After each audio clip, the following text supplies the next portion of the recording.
Hai, Assalamualaikum teman-teman. Di sini kami dari kelompok 4, saya Laila Nur sebagai moderator, beserta dua teman saya Indri Andini dan Muhammad Rifki Akbar. Di sini kami akan menjelaskan materi, yaitu permintaan, penawaran, dan keseimbangan pasar dalam mata kuliah ekonomi manajerial. Tolong disimak baik-baik ya videonya. Baik, materi yang pertama akan saya jelaskan sendiri, yaitu mengenai dasar permintaan dan fungsi permintaan. Di mana yang pertama ada dasar permintaan. Mungkin permintaan, penawaran, dan keseimbangan pasar ini sudah sering kita dengar dalam mata kuliah ekonomi lainnya. Jadi, saya akan menjelaskan pada dasarnya permintaan atau demand dalam ekonomi manajerial dapat didefinisikan sebagai kuantitas barang atau jasa yang rela dan mampu dibeli oleh konsumen selama periode waktu tertentu berdasarkan kondisi-kondisi tertentu. Dari definisi tersebut, terkandung hubungan antara jumlah barang yang dibeli atau diminta dengan tingkat harganya.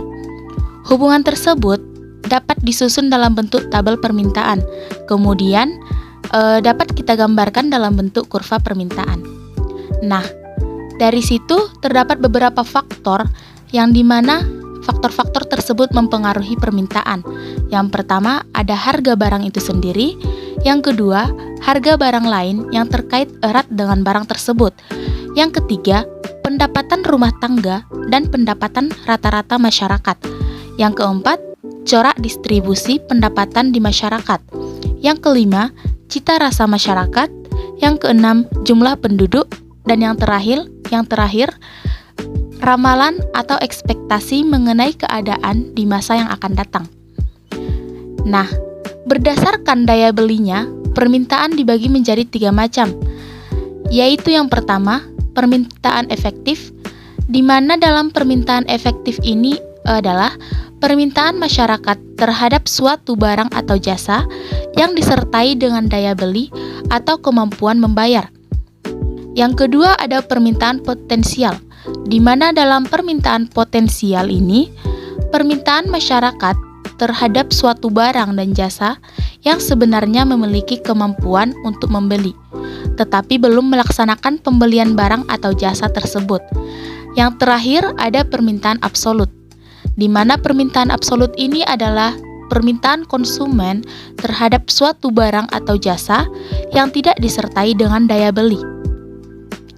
Berdasarkan jumlah subjek pendukungnya, nah permintaan ini terdiri dari 2 bagian. Apa saja itu? Yang pertama ada permintaan individu, dan yang kedua ada permintaan kolektif. Yang pertama, permintaan individu adalah permintaan yang dilakukan oleh seseorang untuk memenuhi kebutuhan hidupnya. Yang kedua, permintaan kolektif atau permintaan pasar adalah kumpulan dari permintaan-permintaan perorangan atau individu atau permintaan secara keseluruhan para konsumen di pasar. Materi selanjutnya, saya akan menjelaskan tentang fungsi permintaan. Jadi, fungsi permintaan merupakan turunan dari perilaku konsumen yang berusaha untuk mencapai kepuasan maksimum dengan jalan melakukan kegiatan mengkonsumsi barang dan jasa yang mampu dibeli dengan kendala, yaitu pendapatannya terbatas.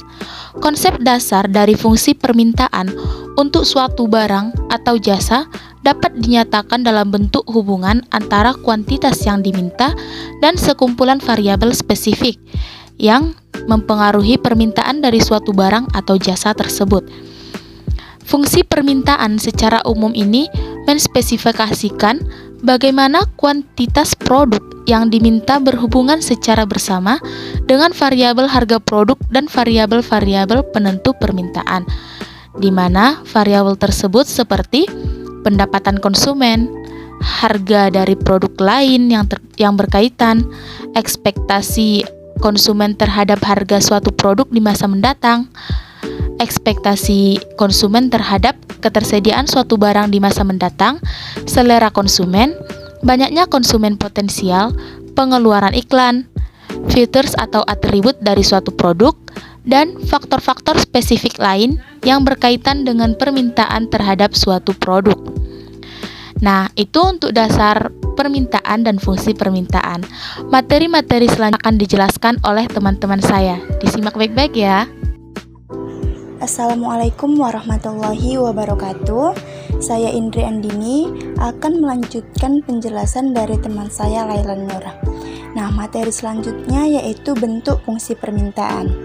Yang mana bentuk fungsi permintaan ini dinotasikan dengan rumus P sama dengan A minus BQ atau Q sama dengan A minus BP, di mana P merupakan harga barang per unit, Q merupakan jumlah barang yang diminta, A merupakan angka konstanta, dan B merupakan kemiringan slope atau gradient.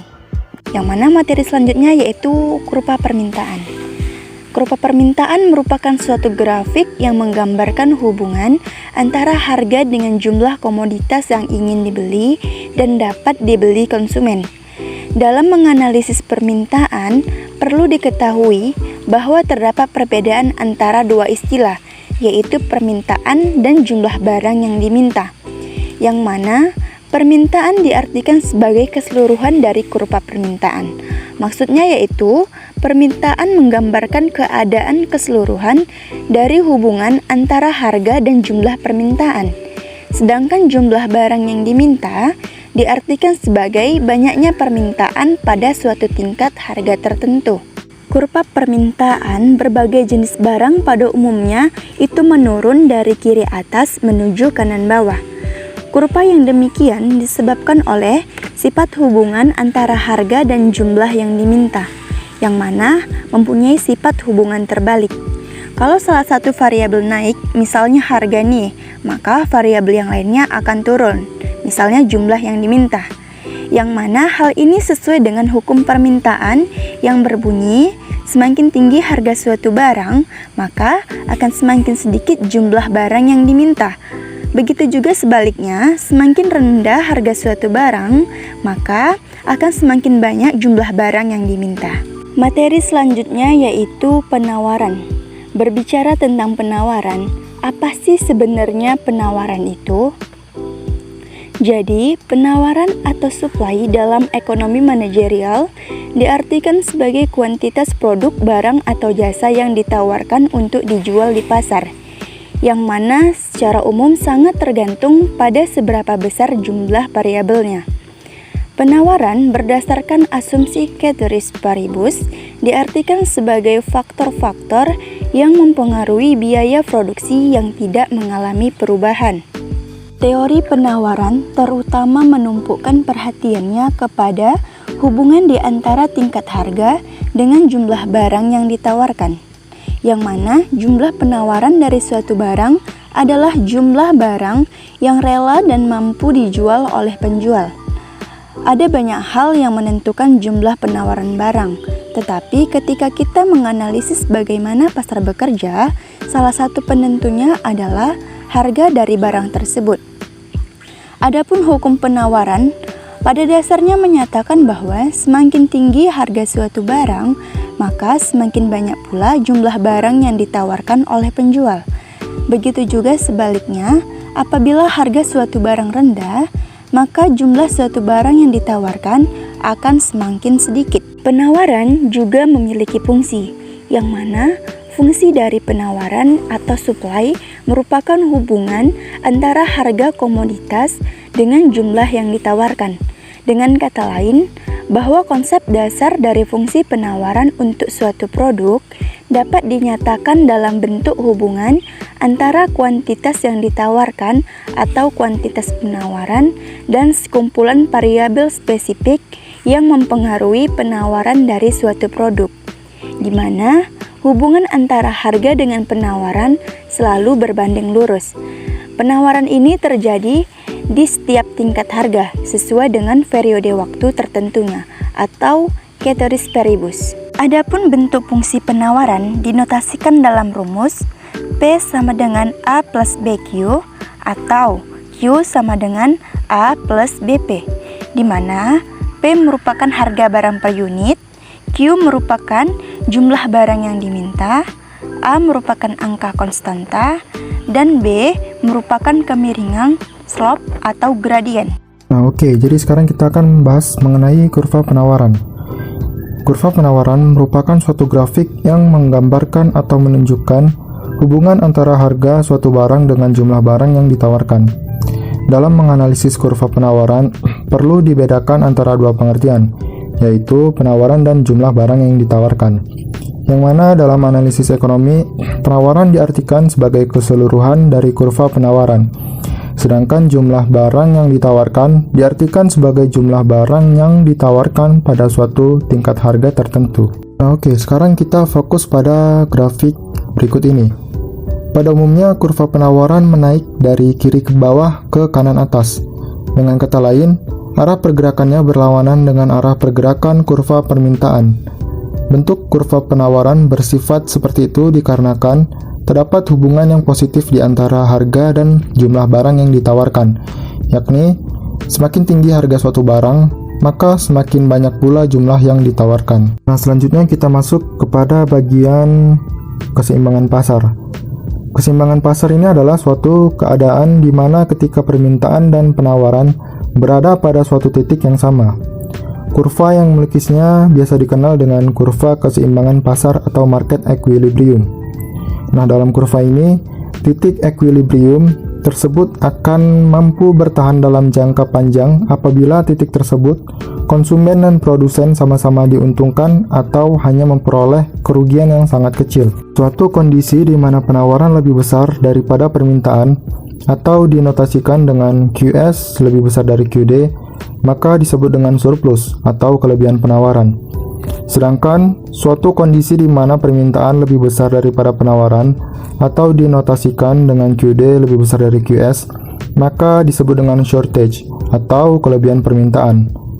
Nah, pasar dikatakan berada dalam keseimbangan atau equilibrium apabila jumlah barang yang diminta di pasar sama dengan jumlah barang yang ditawarkan, atau keseimbangan akan tercapai jika jumlah produk yang diminta sama dengan jumlah produk yang ditawarkan, atau juga harga produk yang ditawarkan sama dengan harga produk yang diminta pembeli. Dengan demikian, harga suatu barang dan jumlah barang yang diperjualbelikan dapat ditentukan dengan melihat keadaan keseimbangan dalam suatu pasar.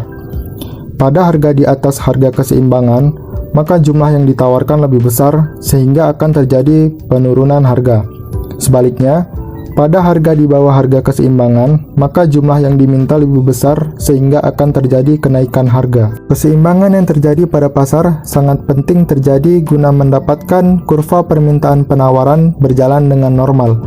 Jika tidak terjadi keseimbangan, maka kurva yang ada pun tidak seimbang, dan alhasil, harga dan permintaan pasar bisa menjadi terlalu naik atau menurun drastis. Ada 3 cara yang dapat digunakan untuk menunjukkan keadaan keseimbangan, yaitu secara grafik, secara angka, dan secara matematik. Nah, untuk yang secara matematik, keseimbangan pasar dapat dicapai apabila kuantitas yang diminta sama dengan kuantitas yang ditawarkan. Dengan demikian, syarat keseimbangan pasar adalah QD sama dengan QS atau PD sama dengan PS, di mana QD sama dengan A kurang BP, QS sama dengan C tambah DP, dengan keterangan QD adalah jumlah permintaan dan QS adalah jumlah penawaran. Oke, baiklah. Adapun kesimpulan dari materi kami yaitu manajemen bisnis yang berorientasi pada pelanggan atau pasar harus mampu melakukan analisis tentang bagaimana pasar produk itu berfungsi.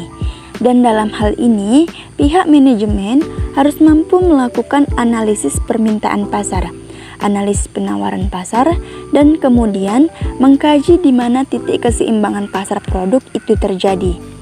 Berdasarkan pada analisis situasi keseimbangan pasar itulah, kemudian berbagai keputusan bisnis yang efektif dapat dilakukan.